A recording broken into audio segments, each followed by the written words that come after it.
এই press meat মাতাৰ কাৰণটো হৈছে যে যোৱা 30 আগষ্ট 2022 এজন শিক্ষক মনেশ্বৰ কলিতা তেখেত লেংলকছো আৰু এই ইংলিছ LP স্কুল তাত শিক্ষক আছিলে। এইটো দিনত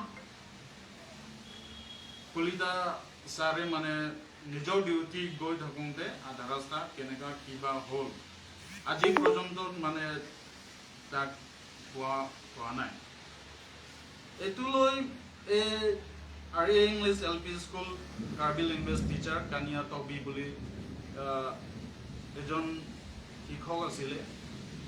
তাৰ ওপৰেও মানে ছাছপেক্ট ডাউট এটা থাকিল। তাৰপিছতে তাৰ মিছেছ তাতে মিড ডে মিল ভাত ৰান্ধে। একেটা স্কুলত কাম কৰি মানে ছাছপেকশ্যনটো হ'ল। তাৰপিছতে যোৱা 21 তাৰিখ দিনাই ডকমকা পুলিচ ষ্টেচন OC কানিয়াটবি ৱাইফ অফ কানিয়াটবি মৰিয়ম ৰংপিটিক ডকমকা OCয়ে অত্যাচাৰ কৰিছে, টৰ্চাৰ কৰিছে।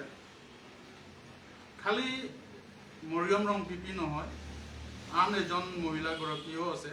তাত 3rd ডিগ্ৰী পানিছমেণ্ট দিছে, কাৰেণ্ট শ্বৰ্ট কৰাইছে, লাঠি পৰা মাৰিছে। কিন্তু এইটো মাজত হ'লেও মৰিয়ম ৰংপিপিয়ে বেছি মাৰ খাইছে, হস্পিটেলাইজ হৈছে, ডিফু মেডিকেল কলেজত এতিয়া এডমিট হৈ আছে। এইটো কাৰণে এজন মহিলাৰ কাৰণে এজন পুলিচ অফিচাৰে কেনেকৈ মাৰিব পাৰিছে। তাত মহিলা পুলিচ হ'ব পাৰে, তাত থাকিব পাৰে, মহিলা পুলিচে মাৰিব লাগে বা ইণ্টাৰগেশ্যন হ'লেও কিবা কৰিব লাগে। কিন্তু আমি দেখিছোঁ যে 21 তাৰিখ দিনাই ডকমকা পুলিচ অফিচাৰ নীলমণি মালাকাৰ তেখেত নিজে লাঠি লৈ প্ৰায় মৰিয়ম ৰংপিপিৰ কাৰণে অত্যাচাৰ কৰিছে। এইটো আমি দুখিত, আমি কণ্ডেম কৰিছোঁ যে তাক অতি শীঘ্ৰে মানে ছাছপেনশ্যন দিব লাগে। আমি দাবী কৰিছোঁ হাই অথৰিটিৰ কাৰণে যে অতি সোনকালে নীলমণি মালাকাৰ কাৰণে ছাছপেণ্ড দিব লাগে, জাষ্টিছ দিব লাগে আমাৰ মৰিয়ম ৰংপিপিৰ কাৰণে।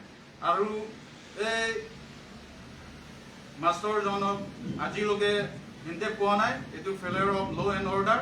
এইটো অতি শীঘ্ৰে বিচাৰি আনিব লাগে, পাব লাগে। আমিও এইটো যিমান সহায় লাগে আমিও তাতে জড়িত, যিমানখিনি দিব লাগে আমি দিম। কিন্তু দোষীক শাস্তি দিব লাগে। যোনে কি কৰিছে আমি ফুল ছাপৰ্ট দিম ল' এণ্ড অৰ্ডাৰ কাৰণে। কিন্তু যিখিনি নীলমণি মালাকাৰে কৰিছে এইটো আমি কণ্ডেম কৰিছোঁ আৰু হাই অথৰিটিৰ কাৰণে আমি দাবী কৰিছোঁ যে তাক অতি সোনকালে ছাছপেণ্ড কৰিব লাগে। এনেই এতিয়াতো লেডিজটো ক'ত তাতে থানাতে আছে না মেডিকেলত আছে? মেডিকেল কলেজত আছে, ট্ৰিটমেণ্ট লৈ আছে। তেখেতৰ হাজবেণ্ডটো লগাবত আছে। টোটেল কেইজন আছে? টোটেল 3জনমান আছে নেকি। ঠিক আছে।